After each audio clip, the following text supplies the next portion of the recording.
Ang nasa harapan natin ngayon ay ang Yamaha XSR 155 na isa sa pinakapoging 155cc ng Yamaha. At sa video na ito pag-uusapan natin kung magkano na lang ba itong Yamaha XSR 155, kung magkano ang kanyang down payment at ang magiging monthly installment mo kapag kinuha mo ito ng hulugan. Pag-uusapan na rin natin ang kanyang specs, kanyang mga features at kung sulit pa rin bang bilhin ang motor na ito ngayong 2024.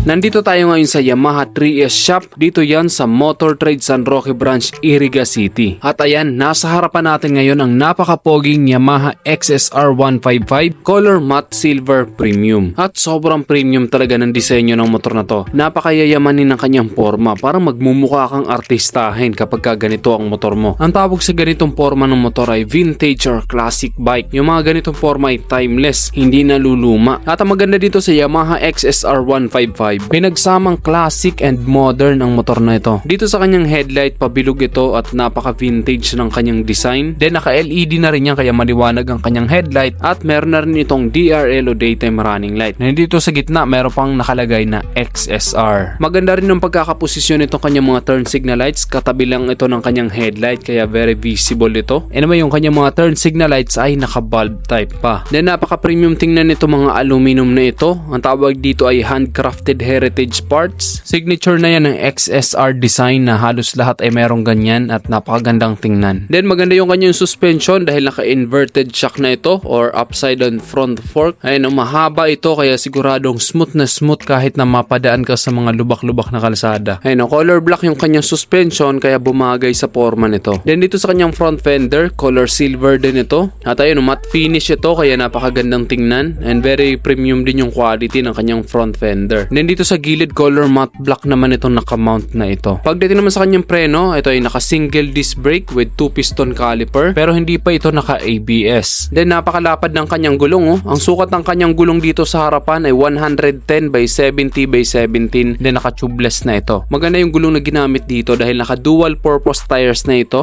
Maganda yung kanyang tread pattern kaya perfect na perfect sa kahit anong uri ng kalsada dito sa Pilipinas. Pagdating naman sa kanyang meter panel, naka fully digital display ito. Usually yung mga ganitong design, di ba, naka-analog. Pero itong Yamaha XSR 155 naka fully digital display na kaya mas user-friendly, mas madaling maintindihan ang mga indicator. Sa mga switches naman nito, meron siya ditong passing light, high beam and low beam switch, busina at ang kanyang turn signal light switch. Then dito naman sa kabila ang kanyang kill switch at ang kanyang electric push start. At napakalambot lang ng kanyang clutch kaya hindi mananakit ang kamay mo, lalong-lalo na kung ikaw ay beginner pa lang sa pagka-clutch. Ano, napakalambot lang niya, very comfortable gamitin ang motor na to. Then very premium din yung quality ng kanyang stock na hand grip, masarap sa kamay, kaya kahit mahabang biyahe, kahit hindi ka naka-gloves, hindi ka basta-basta magkakapalto sa hand grip na ito. Then ayan, naka-naked handlebar ito at napaka-astig ng kanyang forma. Sa kanyang susian, meron na rin itong shutter lock, kaya hindi na ito basta-basta masusundot o mananakaw. Kaya safe na safe pa rin itong i-park sa labas. At isa itong design ng kanyang tangkay sa nagpapa-astig sa kanyang forma. Ang tawag sa design na ito ay timeless tank design. Pa-teardrop shape ito. Ayan, color silver siya. Napakaganda ng kanyang kulay. Talagang premium na premium talaga. Ang ganda ng pagka-silver nito. Then bumagay itong kanyang 3D emblem na Yamaha dito sa gilid. Tapos dito sa taas ay color matte black naman. Then meron siya ditong logo na XSR na color silver din. At malaki ang kanyang fuel capacity, 10 liters. Kaya matagal-tagal bago maubos ang gasolina mo kapag ka magpa-full tank ka sa motor na to. Anyway, matipid din ito sa gasolina dahil ito ay fuel injected na din. Kumukonsumo lang ito ng 35 to 40 km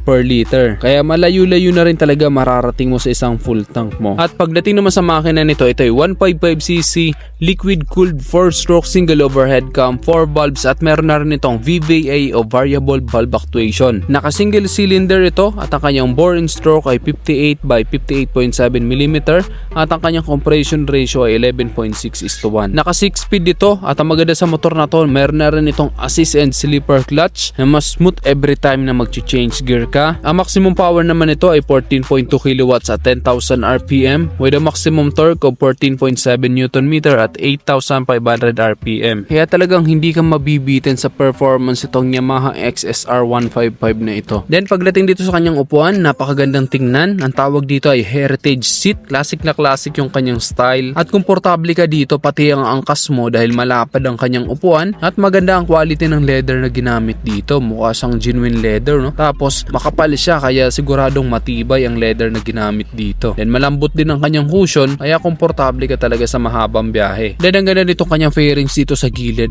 color silver. Then meron siya dito ang minimalist lang na XSR logo. Anyway, itong Yamaha XSR na ito ay naka Delta box frame na kung saan ay mas lightweight ang ginamit na frame dito pero mas durable. Actually, very lightweight lang din ang motor na to kahit malaki ito. 134 kilos lang siya. Kaya hindi ka mahihirapang imaniobra ang motor na to. Then pagdating naman sa seat height nito, medyo mataas ang kanyang seat height. 810mm. Kaya perfect na perfect ang motor na to sa mga matatangkad. At kung ikaw naman ay hindi gaanong pinagpala sa height, mga nasa 5 flat ka lang, kaya mo pa rin naman to pero tiptoe ka talaga sa motor na to. Then mataas din ang kanyang ground clearance, 170mm. Kaya safe na safe ang makina mo dito kahit anong taas ng mga humps, hindi ito sasayad. Meron pa itong engine guard kaya protektado talaga ang makina nito sa mga debris, sa mga bato-bato.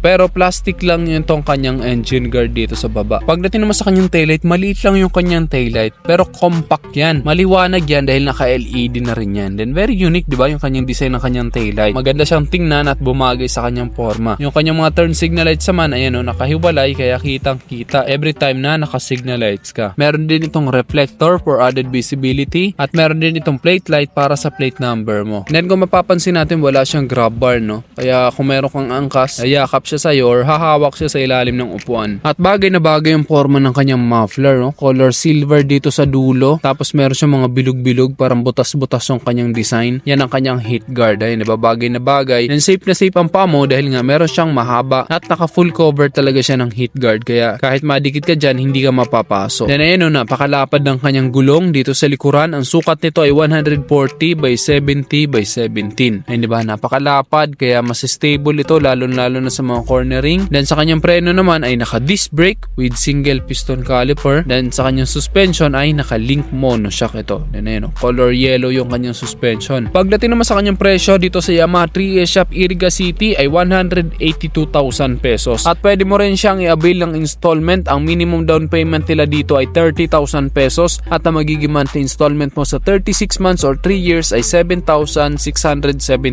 pesos. At meron ka ng Yamaha XSR 155. Kaya kung naghahanap ka ng Yamaha XSR 155, yan, visit na lang kayo dito sa shop nila at nandito lang to sa harapan. At sigurado masasabi mong napaka-pogi at mas popogi ka sa motor na to dahil classic yung kanyang style, parang big bike nga yung kanyang forma, di ba? Hindi mo iisipin na 155cc lang. And very premium talaga yung kanyang design. Walang tapon. Wala ka nang kailangang baguhin pa. Lahat maganda na. At ang masasabi ko, sulit na sulit talaga ang pera mo dito. Then obvious naman, di ba? Sa forma pa lang, panalong panalo na. Hindi na luluma yung ganitong forma. Habang tumatagal nga, mas mumupogi ito. And pagdating sa performance, hindi ka mabibitin. Sa durability, subok na matibay ang Yamaha XSR. Kaya guys, ano masasabi nyo dito sa Yamaha XSR 155? At kung nagustuhan mo naman ang video nito, just hit like. Kung bago ka lang sa aking YouTube channel, huwag kalimutan mag-subscribe. Click mo na rin ang notification bell para sa mga susunod kong video ay updated ka palagi. Yun na guys, hanggang sa muli, ako si Rosgo TV. Ride safe always and God bless.